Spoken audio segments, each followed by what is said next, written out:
हम कथा सुनाते राम सकल गुण धाम की। हम कथा सुनाते राम सकल गुण धाम की। ये रामायण है पुण्य कथा श्री राम की।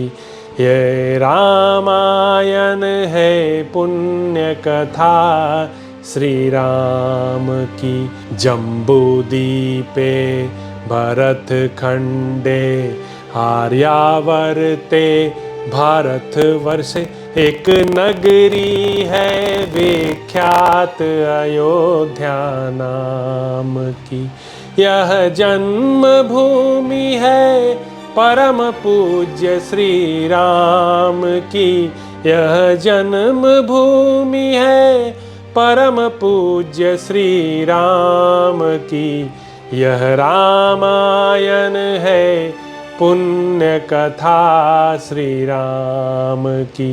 यह रामायण है पुण्य कथा श्री राम की। श्रीमद् वाल्मीकि रामायण। श्री सीतारामचंद्राभ्या नमः। श्रीमद् वाल्मीकि रामायण उत्तरकांड। बुद्ध और इला का समागम तथा पुरुरवा की उत्पत्ति। किमपुरुष जाति की उत्पत्ति का प्रसंग सुनकर लक्ष्मण और भरत ने महाराज श्रीराम से कहा, यह तो बड़े आश्चर्य की बात है। तब महायशस्वी धर्मात्मा श्रीराम ने प्रजापति करदम के पुत्र इला की कथा इस प्रकार कहना आरंभ किया। वे सब किन्नरिया पर्वत के किनारे चली गईं। यह देखकर मुनिश्रेष्ठ बुद्ध ने उस रूपवती स्त्री से हंसते हुए कहा, सुमुखी, मैं सोमदेव का परमप्रिय पुत्र हूं। वरारोहे, मुझे अनुराग और स्नेहभरी दृष्टि से देखकर अपनाओ।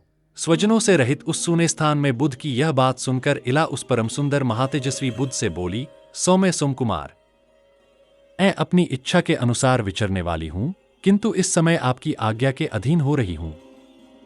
अतः मुझे उचित सेवा का आदेश दीजिए और जैसी आपकी इच्छा हो वैसा कीजिए। इला के इन अद्भुत वचनों को सुनकर कामासक्त सोमपुत्र को बड़ा हर्ष हुआ और वे उसके साथ रमण करने लगे। मनोहर मुखवाली इला के साथ रमण करते हुए कामासक्त बुद्ध को वैशाख का पूरा मास एक क्षण के समान बीत गया। एक मास पूर्ण होने पर पूर्णचंद्रमुखी प्रजापति पुत्र श्रीमान इला अपनी शैया पर जाग उठे। उन्होंने देखा कि सोमपुत्र बुद्ध वहां जलाशय में तप कर रहे हैं। उनकी भुजाएं ऊपर उठी हुई थीं और वे निराधार खड़े थे। उस समय राजा ने बुद्ध से पूछा, भगवन, मैं अपने सेवकों के साथ दुर्गम पर्वत पर आया था, परंतु यहां मुझे अपनी वह सेना नहीं दिखती। पता नहीं वे मेरे सैनिक कहां चले गए। राजर्षि इला की स्त्रीत्व प्राप्ति की स्मृति नष्ट हो गई थी। उनकी बात सुनकर बुद्ध ने उन्हें सांत्वना देते हुए कहा, राजन, आपके सारे सेवक ओलों की भारी वर्षा से मारे गए। आप भी आंधी पानी से भयभीत होकर इस आश्रम में आकर सो गए थे। वीर, अब आप धैर्य धारण करें, आपका कल्याण हो। आप निर्भय होकर फलमूल का आहार करते हुए यहां सुखपूर्वक निवास कीजिए। बुद्ध के इन वचनों से परम बुद्धिमान राजा इला को बड़ा आश्वासन मिला, परंतु सेवकों के नष्ट होने से वे बहुत दुखी थे और बोले, ब्राह्मण, मैं सेवकों से रहित होकर भी राज्य का परित्याग नहीं करूंगा।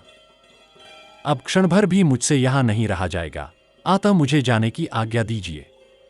मेरे धर्मप्रायण ज्येष्ठ पुत्र बड़े यशस्वी हैं, उनका नाम शशबिंदु है।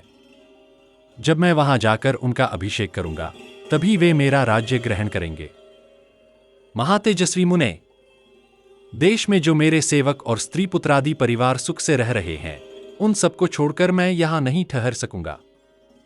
अतः मुझसे ऐसी कोई अशुभ बात न कहें, जिससे स्वजनों से बिछुड़कर मुझे यहां दुःखपूर्वक रहना पड़े। राजेंद्र इला की यह बात सुनकर बुद्ध ने उन्हें सांत्वना देते हुए कहा, राजन, तुम प्रसन्नतापूर्वक यहां रहना स्वीकार करो। करदम के महाबली पुत्र, तुम्हें संताप नहीं करना चाहिए। जब तुम 1 वर्ष तक यहां निवास कर लोगे, तब मैं तुम्हारा हित साधन करूंगा। पुण्यकर्मी बुद्ध के इन वचनों को सुनकर उन ब्रह्मवादी महात्मा इला ने वहीं रहने का निश्चय किया। वे 1 मास तक स्त्री होकर निरंतर बुद्ध के साथ रमण करते और फिर 1 मास तक पुरुष होकर धर्मानुष्ठान में मन लगाते। तदंतर 9वें मास में सुंदरी इला ने सोमपुत्र बुद्ध से एक पुत्र को जन्म दिया, जो बड़ा ही तेजस्वी और बलवान था। उसका नाम था पुरुरवा। उस महाबली पुत्र की अंगकांति बुध के ही समान थी। वह जन्म लेते ही उपनयन के योग्य अवस्था को प्राप्त हो गया। अतः सुंदरी इला ने उसे पिता के हाथ में सौंप दिया। वर्ष पूरा होने तक जब जब राजा पुरुष होते, तब तब मन को वश में रखने वाले बुध धर्मयुक्त कथाओं द्वारा उनका मनोरंजन करते। अश्वमेध अनुष्ठान से इला को पुरुषत्व की प्राप्ति। जब श्रीरामचंद्र ने पुरुरवा के जन्म की अद्भुत कथा सुनाई, तब लक्ष्मण और भरत ने पुनः पूछा, नरश्रेष्ठ, सोमपुत्र बुध के यहां 1 वर्ष तक निवास करने के पश्चात इला ने क्या किया, यह बताने की कृपा करें। उनकी वाणी में बड़ा माधुर्य था। उसे सुनकर श्रीराम ने प्रजापति पुत्र इला के विषय में आगे की कथा कही। जब इला 1 मास के लिए पुरुष भाव को प्राप्त हुए, तब बुध ने महात्मा संवर्त को बुलाया। भृगुपुत्र च्यवन मुनि, अरिष्टनेमि, प्रमोदन, मोदकर और दुर्वासा मुनि को भी आमंत्रित किया। इन सबको बुलाकर बुध ने धैर्यपूर्वक कहा, ये महाबाहु राजा इला प्रजापति कर्दम के पुत्र हैं। इनकी जैसी स्थिति है उसे आप सब जानते हैं। अतः इनके कल्याण के लिए कोई उपाय कीजिए। तभी महातेजस्वी प्रजापति कर्दम भी वहां आ पहुंचे। साथ ही पुलस्त्य, क्रतु, वषटकार तथा ओंकार भी वहां पधारे। सभी महर्षि प्रसन्नचित्त होकर राजा इला का हित चाहते हुए विचार विमर्श करने लगे। तब कर्दम ने कहा, ब्राह्मणों, आप लोग मेरी बात सुने। इस राजा के लिए मैं भगवान शंकर को ही ऐसा मानता हूं जो इनके रोग का निवारण कर सकते हैं। अश्वमेध यज्ञ से बढ़कर कोई दूसरा यज्ञ नहीं है जो महादेव जी को प्रिय हो। अतः हम सब लोग राजा इला के हित के लिए उस यज्ञ का अनुष्ठान करें। कर्दम की यह बात सुनकर सभी श्रेष्ठ ब्राह्मणों ने भगवान रुद्र की आराधना के लिए अश्वमेध यज्ञ को ही उचित समझा। संवर्त के शिष्य तथा शत्रुंगरी पर विजय पाने वाले राजर्षि मरुत ने उस यज्ञ का आयोजन किया। बुध के आश्रम के निकट वह महान यज्ञ संपन्न हुआ और उससे रुद्रदेव अत्यंत प्रसन्न हुए। समय आने पर राजा इला शरीर त्याग कर परम उत्तम ब्रह्मलोक को प्राप्त हुए और उनके पुत्र राजा पुरुरवा ने प्रतिष्ठानपुर का राज्य प्राप्त किया। भरत और लक्ष्मण, अश्वमेध यज्ञ का यही प्रभाव है। जो राजा स्त्री रूप हो गए थे, उन्होंने इसी यज्ञ के प्रभाव से पुनः पुरुषत्व प्राप्त कर लिया और साथ ही अन्य दुर्लभ वस्तुएं भी उन्हें सहज ही प्राप्त हो गईं। यज्ञ के पूर्ण होने पर भगवान उमापति ने इला के समीप आकर कहा, द्विजश्रेष्ठ गण, मैं तुम्हारी भक्ति और इस अश्वमेध यज्ञ से अत्यंत प्रसन्न हूं। बताओ, मैं राजा इला के लिए कौन सा शुभ और प्रिय कार्य करूं? ब्राह्मणों ने प्रार्थना की कि नारी इला सदा के लिए पुरुष इला हो जाए। प्रसन्न महादेव जी ने इला को पुरुषत्व प्रदान कर दिया और वहीं अंतर्धान हो गए। यज्ञ समाप्त होने पर जब महादेव जी अदृश्य हो गए, तब वे सब ब्राह्मण जैसे आए थे वैसे ही लौट गए। तब राजा इला ने बाहनिक देश को छोड़कर गंगा यमुना के संगम के समीप एक उत्तम नगर बसाया, जिसका नाम रखा प्रतिष्ठानपुर। राजर्षि शशबिंदु ने बाहनिक देश का राज्य ग्रहण किया और प्रजापति कर्दम के पुत्र बलवान राजा इला प्रतिष्ठानपुर के शासक बने। श्रीराम के आदेश से अश्वमेध यज्ञ की तैयारी। दोनों भाइयों को यह कथा सुनाकर अमित तेजस्वी श्रीरामचंद्र ने लक्ष्मण से कहा, लक्ष्मण, अश्वमेध यज्ञ कराने वाले ब्राह्मणों में अग्रगण्य वशिष्ठ, वामदेव, जाबाली और काश्यप आदि सभी द्विजों को बुलाओ। उनसे परामर्श लेकर मैं शुभ लक्षणों से संपन्न घोड़ा छोड़ूंगा। रघुनाथ जी की बात सुनकर शीघ्रगामी लक्ष्मण ने समस्त ब्राह्मणों को बुलाकर श्रीराम से मिलाया। देवतुल्य तेजस्वी श्रीराम को अपने चरणों में प्रणाम करता देख उन ब्राह्मणों ने आशीर्वाद देकर उनका सत्कार किया। तब श्रीराम ने हाथ जोड़कर उन श्रेष्ठ ब्राह्मणों से अश्वमेध यज्ञ के विषय में धर्मयुक्त बातें कहीं।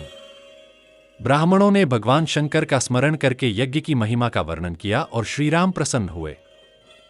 फिर उन्होंने लक्ष्मण से कहा, महाबाहो, तुम महात्मा वानरराज सुग्रीव के पास यह संदेश भेजो कि कपिश्रेष्ठ अनेक विशालकाय वानरों के साथ यहां यज्ञ महोत्सव में सम्मिलित होने के लिए आओ। तुम्हारा कल्याण हो। साथ ही अतुल पराक्रमी विभीषण को भी सूचित करो कि वे इच्छानुसार राक्षसों के साथ हमारे अश्वमेध यज्ञ में पधारें। मेरे प्रिय करने की इच्छा वाले सभी राजा भी सेवकों सहित यज्ञ भूमि को देखने शीघ्र आएं। लक्ष्मण, जो धर्मनिष्ठ ब्राह्मण अन्य देशों में गए हुए हैं, उन्हें भी आमंत्रित करो। सभी तपस्वी ऋषियों को बुलाओ और अन्य राज्यों में रहने वाले ब्रह्मर्षियों को भी परिवार सहित आमंत्रित करो। सूत्रधार, नटनर्तक और कलाकार भी बुलाए जाए। नैमिषारण्य में गोमती तट पर विशाल यज्ञ मंडप बनवाओ, क्योंकि वह स्थान अति पवित्र है। वहां यज्ञ की निर्विघ्न समाप्ति के लिए शांति विधान कराओ, ताकि सैकड़ों धर्मज्ञ पुरुष उस महायज्ञ को देखकर कृतार्थ हों। लक्ष्मण, शीघ्र लोगों को आमंत्रित करो। जो भी आए वे संतुष्ट और सम्मानित होकर लौटें। सुमित्रा कुमार, लाखों बोझ ढोने वाले पशु चावल लेकर चलें और 10,000 पशु तिल, मूंग, चना, उड़द, कुल्थी और नमक लेकर आगे बढ़े। इसी प्रकार घी, तेल, दूध, दही, चंदन और सुगंधित पदार्थ भी भेजे जाए। भरत 100 करोड़ से भी अधिक स्वर्णर्जित मुद्राएं लेकर पहले जाएं और सावधानी पूर्वक यात्रा करें। मार्ग में आवश्यक वस्तुओं के क्रय विक्रय हेतु स्थान स्थान पर बाजार लगें, इसके लिए व्यापारी भी यात्रा करें। नटनर्तक, रसोइये और सुंदर स्त्रियां भी साथ चलें। भरत के साथ सेनाएं भी आगे बढ़े। वे विद्वानों, बालकों, वृद्धों, ब्राह्मणों, सेवकों, बढ़ियों, कोषाध्यक्षों, वैदिकों, माताओं, कुमारों के अंतःपुर, मेरी पत्नी की सुवर्णमयी प्रतिमा और यज्ञ दीक्षा जाने वाले ब्राह्मणों को लेकर अग्रसर हों। इसके बाद महाबली श्रीराम ने सेवकों सहित नरेशों के ठहरने के लिए बहुमूल्य आवास बनाने और अन्नपान तथा वस्त्र की व्यवस्था करने का आदेश दिया। तत्पश्चात भरत और शत्रुघ्न नैमिषारण्य को प्रस्थान कर गए।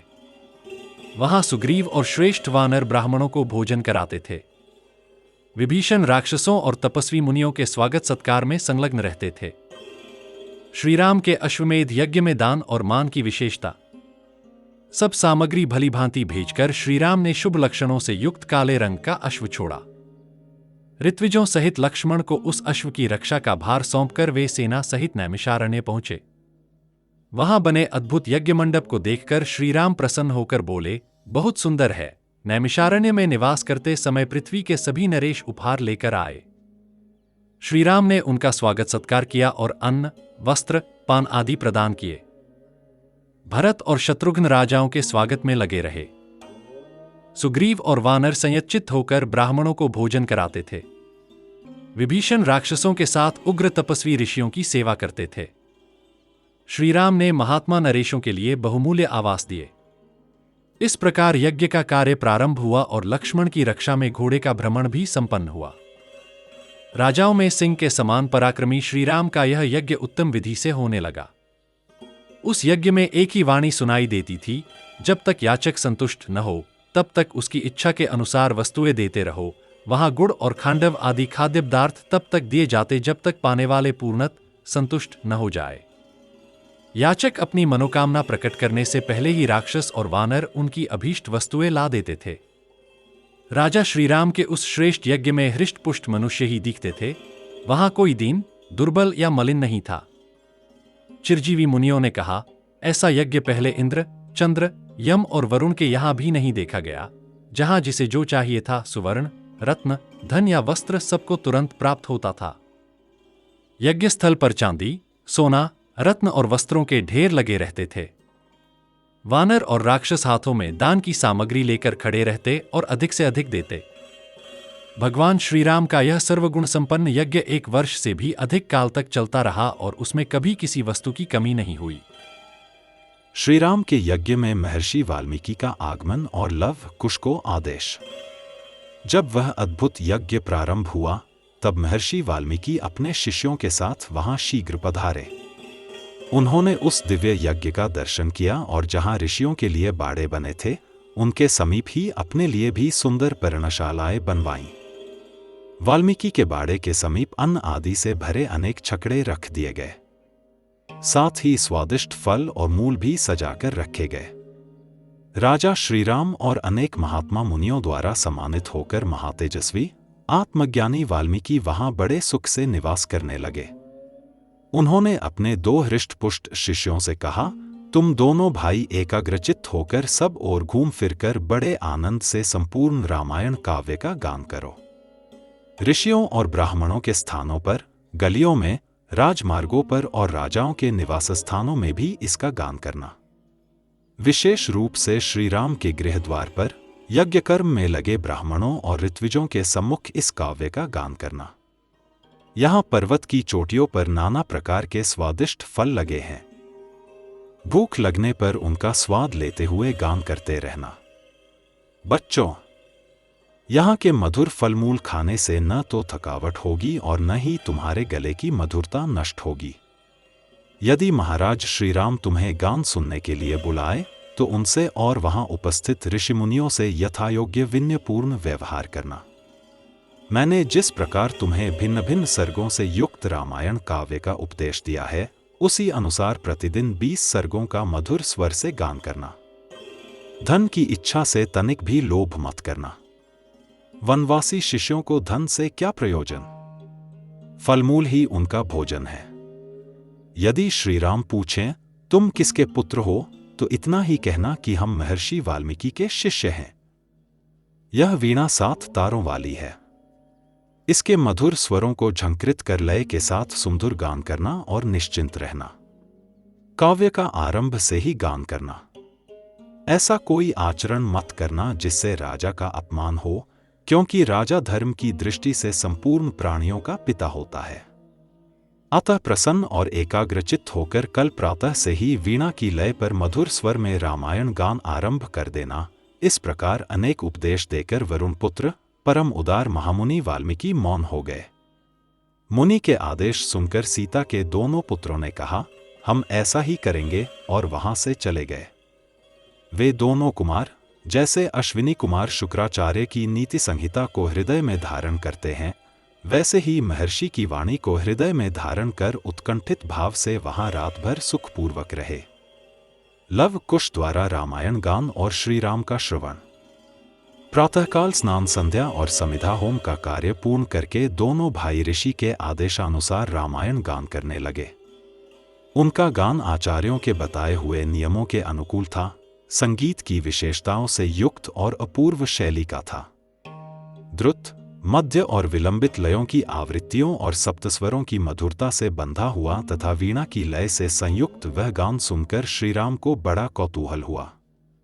कर्मानुष्ठान से अवकाश मिलने पर पुरुष सिंह श्रीराम ने बड़े बड़े मुनियों, राजाओं, वेदवेत्ताओं, पौराणिकों, वैयाकरणों, वृद्ध ब्राह्मणों, स्वरलक्षणज्ञ विद्वानों, सामुद्रिक और संगीत विशेषज्ञों, निगमागंपारंगत पंडितों, छंद विशारदों, वेदाचार्यों, ज्योतिषियों, कर्मकांडियों, कार्यकुशल पुरुषों, भाषाविदों, नीति निपुणों, चित्रकला और नृत्य गीत विशेषज्ञों, शास्त्रज्ञों तथा वेदांत वेत्ताओं सभी को बुलवाया।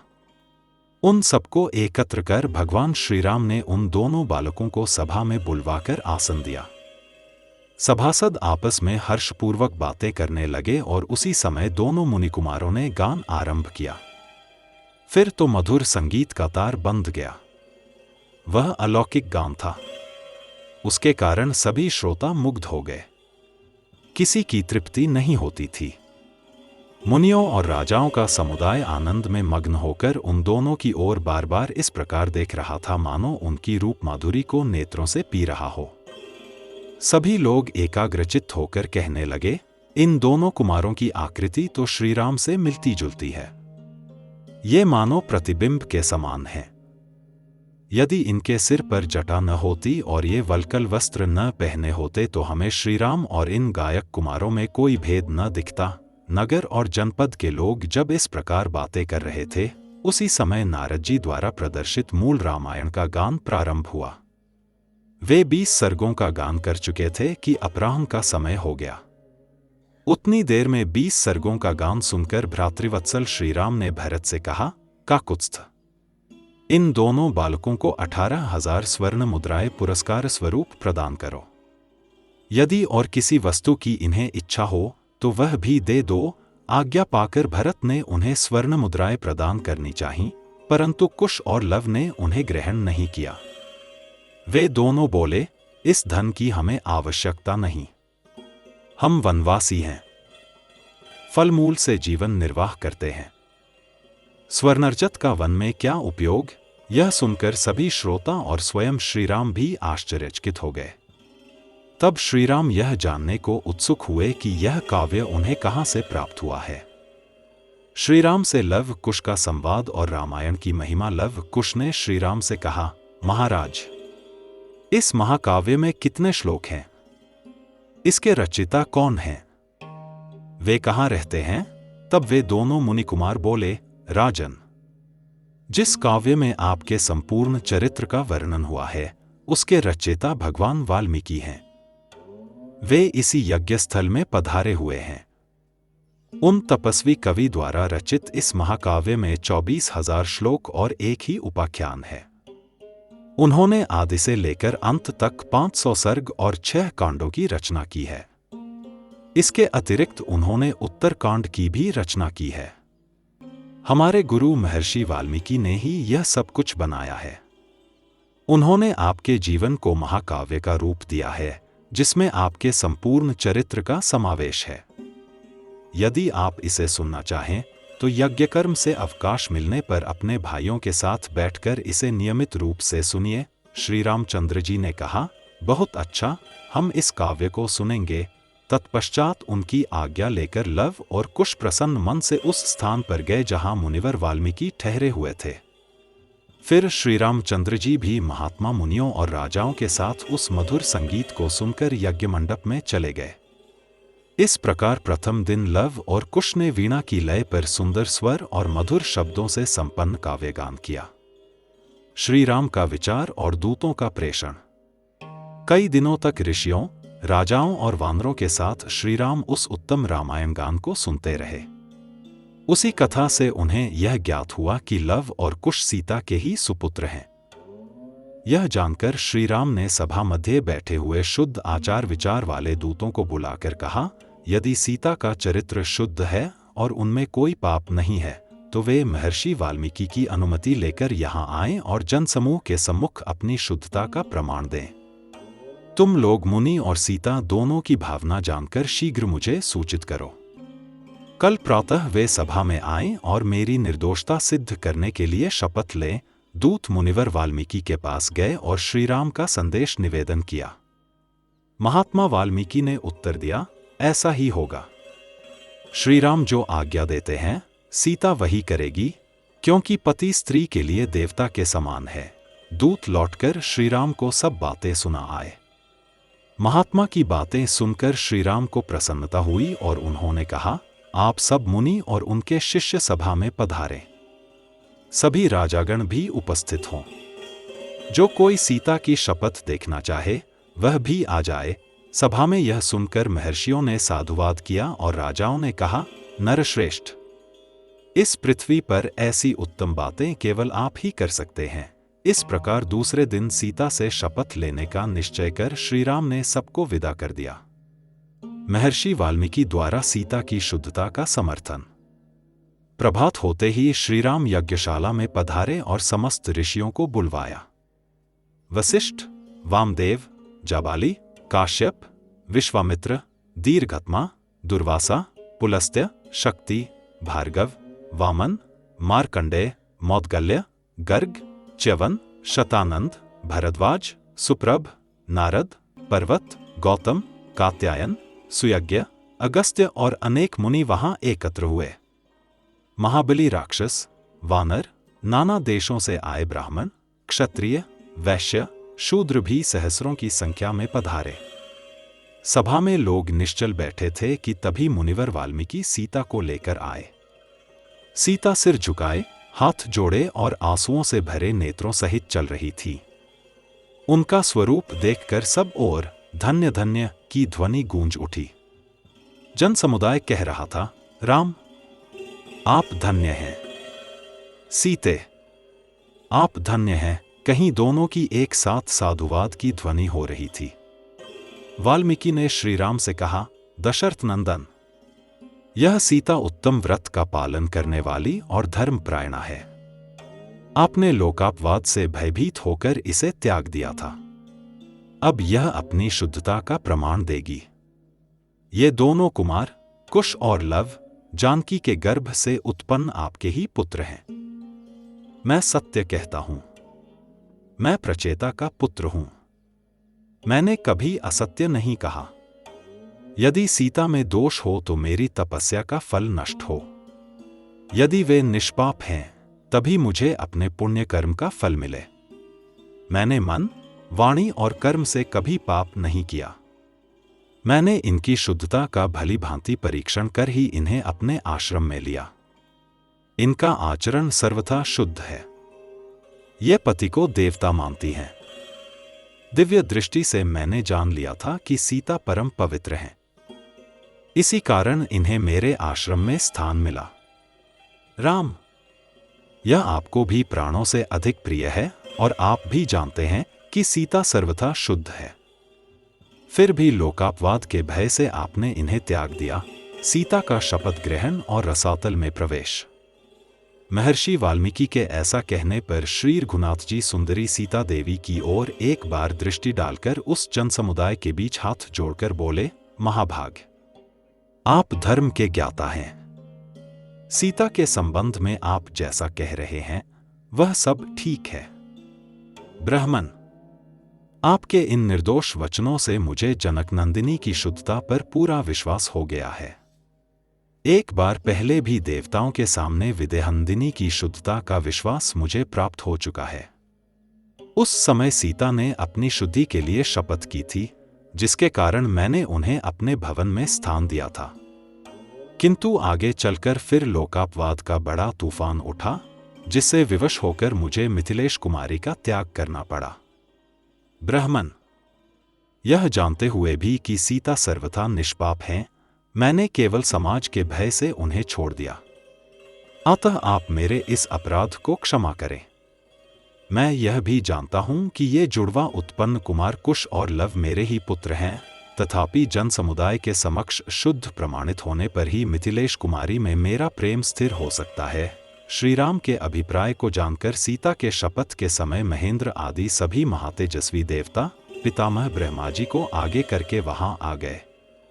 आदित्य, वसु, रुद्र, विश्वेदेव, मरुदगण, साध्यदेव, महर्षि, नाग, गरुड़ और सिद्धगण सभी प्रसन्न होकर सीता के शपथ ग्रहण को देखने के लिए वहां आ पहुंचे। देवताओं और ऋषियों को उपस्थित देखकर श्रीराम फिर बोले, सुरश्रेष्ठगण, यद्यपि मुझे महर्षि वाल्मीकि के निर्दोष वचनों से ही पूरा विश्वास हो गया है, तथापि जन समुदाय के बीच विदेह कुमारी की शुद्धता प्रमाणित हो जाने पर मुझे और अधिक प्रसन्नता होगी। तत्पश्चात दिव्य सुगंध से परिपूर्ण, आनंददायक, पवित्र और शुभकारक वायुदेव मंद गति से बहने लगे, जिससे समस्त जन समुदाय हर्षित हो उठा। समस्त राष्ट्रों से आए हुए मनुष्यों ने एकाग्रचित्त होकर सत्ययुग जैसी अद्भुत और अचिंत्य घटना अपनी आंखों से देखी। उस समय सीता जी तपस्विनियों के समान गेरुआ वस्त्र, सीता का शपथ ग्रहण और रसातल में प्रवेश। महर्षि वाल्मीकि के ऐसा कहने पर श्री रघुनाथ जी सुंदरी सीता देवी की ओर एक बार दृष्टि डालकर उस जन समुदाय के बीच हाथ जोड़कर बोले, महाभाग, आप धर्म के ज्ञाता हैं। सीता के संबंध में आप जैसा कह रहे हैं वह सब ठीक है।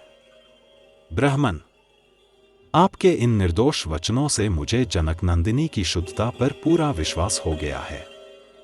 एक बार पहले भी देवताओं के सामने विदेहनंदिनी की शुद्धता का विश्वास मुझे प्राप्त हो चुका है। उस समय सीता ने अपनी शुद्धि के लिए शपथ की थी, जिसके कारण मैंने उन्हें अपने भवन में स्थान दिया था। किंतु आगे चलकर फिर लोकापवाद का बड़ा तूफान उठा, जिससे विवश होकर मुझे मिथिलेश कुमारी का त्याग करना पड़ा। ब्राह्मण, यह जानते हुए भी कि सीता सर्वथा निष्पाप हैं, मैंने केवल समाज के भय से उन्हें छोड़ दिया। अतः आप मेरे इस अपराध को क्षमा करें। मैं यह भी जानता हूं कि ये जुड़वा उत्पन्न कुमार कुश और लव मेरे ही पुत्र हैं, तथापि जन समुदाय के समक्ष शुद्ध प्रमाणित होने पर ही मिथिलेश कुमारी में मेरा प्रेम स्थिर हो सकता है। श्रीराम के अभिप्राय को जानकर सीता के शपथ के समय महेंद्र आदि सभी महातेजस्वी देवता पितामह ब्रह्मा जी को आगे करके वहां आ गए। आदित्य, वसु, रुद्र, विश्वेदेव, मरुदगण, साध्यदेव, महर्षि, नाग, गरुड़ और सिद्धगण सभी प्रसन्न होकर सीता के शपथ ग्रहण को देखने के लिए वहां आ पहुंचे। देवताओं और ऋषियों को उपस्थित देखकर श्रीराम फिर बोले, सुरश्रेष्ठगण, यद्यपि मुझे महर्षि वाल्मीकि के निर्दोष वचनों से ही पूरा विश्वास हो गया है, तथापि जन समुदाय के बीच विदेह कुमारी की शुद्धता प्रमाणित हो जाने पर मुझे और अधिक प्रसन्नता होगी। तत्पश्चात दिव्य सुगंध से परिपूर्ण, आनंददायक, पवित्र और शुभकारक वायुदेव मंद गति से बहने लगे, जिससे समस्त जन समुदाय हर्षित हो उठा। समस्त राष्ट्रों से आए हुए मनुष्यों ने एकाग्रचित्त होकर सत्ययुग जैसी अद्भुत और अचिंत्य घटना अपनी आंखों से देखी। उस समय सीता जी तपस्विनियों के समान गेरुआ वस्त्र धारण किए थी।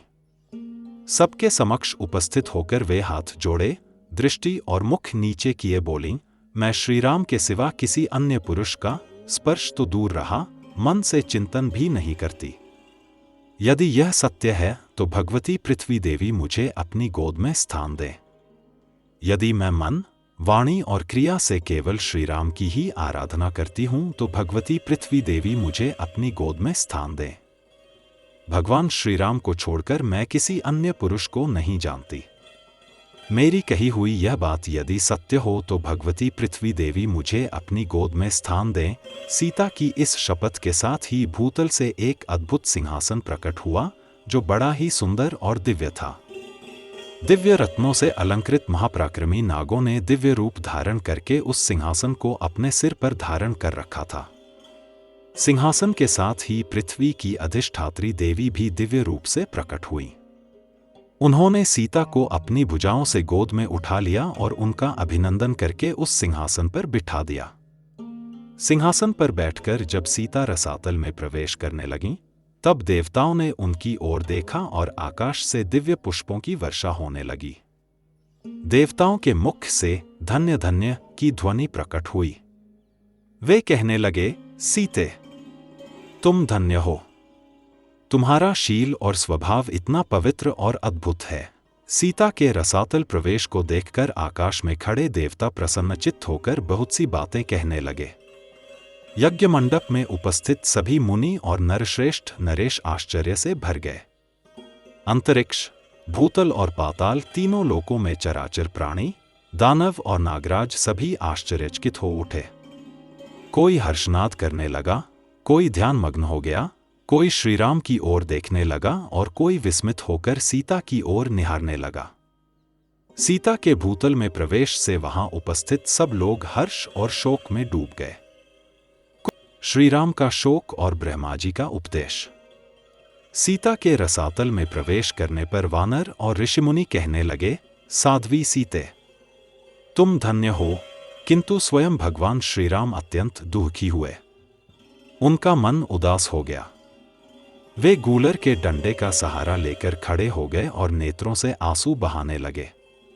बहुत देर तक रोते हुए, आंसुओं से भरे नेत्रों के साथ शोक और क्रोध से व्याकुल होकर श्रीराम बोले, आज मेरा मन अभूतपूर्व शोक में डूब गया है, क्योंकि मेरी आंखों के सामने से लक्ष्मी के समान सीता अदृश्य हो गईं। पहली बार सीता समुद्र पार लंका में जाकर मेरी दृष्टि से ओझल हुई थीं, किंतु जब मैं वहां से उन्हें ला सका तो पृथ्वी के भीतर से भी उन्हें क्यों न ला सकूं। हे पृथ्वी देवी, मुझे सीता को लौटा दो, अन्यथा मैं अपना प्रभाव दिखाऊंगा। तुम जानती हो कि मैं कौन हूं। तुम मेरी सास हो। जनक ने हल से तुम्हें जोता था, उसी से सीता का प्रादुर्भाव हुआ था। अतः या तो तुम सीता को लौटा दो अथवा मेरे लिए भी अपनी गोद में स्थान दो, क्योंकि पाताल हो या स्वर्ग, मैं सीता के साथ ही रहूंगा। यदि तुम मेरी सीता को उसी रूप में मुझे नहीं दोगी तो मैं पर्वत, वन और समस्त पृथ्वी का विनाश कर डालूंगा। फिर चाहे सब कुछ जलमग्न क्यों न हो जाए। जब श्रीराम इस प्रकार क्रोध और शोक में भरकर वचन कहने लगे, तब देवताओं सहित ब्रह्मा जी ने उनसे कहा, उत्तम व्रत का पालन करने वाले श्रीराम, आप मन में संताप न करें। शत्रुसूदन, अपने परम स्वरूप का स्मरण करें। महाबाहो, मैं आपको आपके वैष्णव स्वरूप का स्मरण दिलाना चाहता हूं। वीर, ध्यान की अवस्था में अपने दिव्य स्वरूप का चिंतन कीजिए। साध्वी सीता सर्वथा शुद्ध हैं। वे सदा आपके ही परायण रही हैं। आपका आश्रय लेना ही उनका तपोबल था।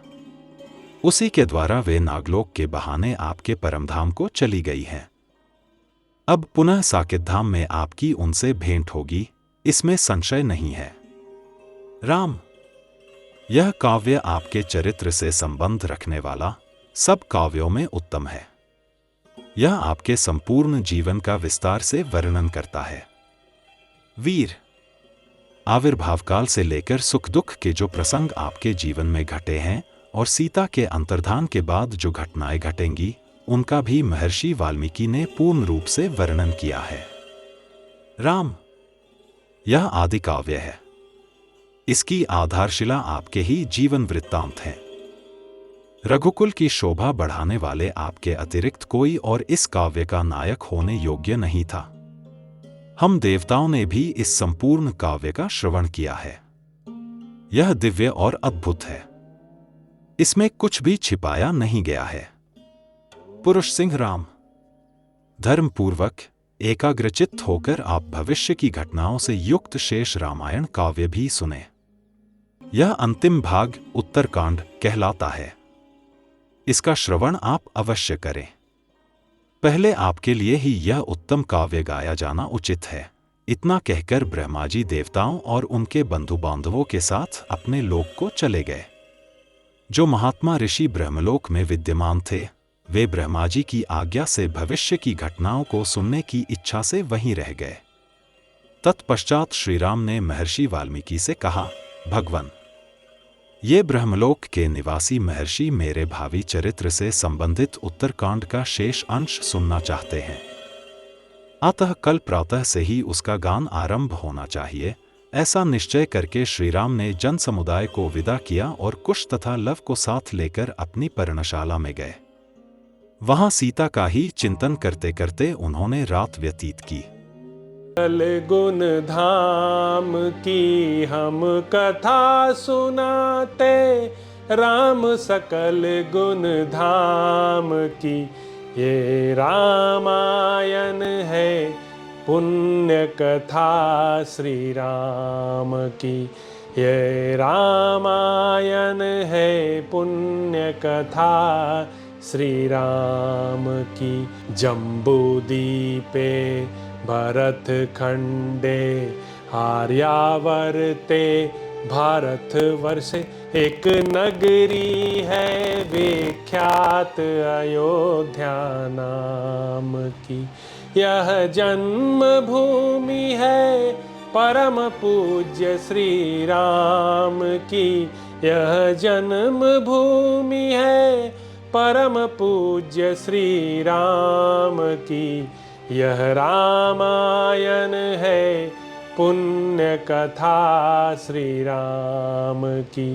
यह रामायण है पुण्य कथा श्री राम की।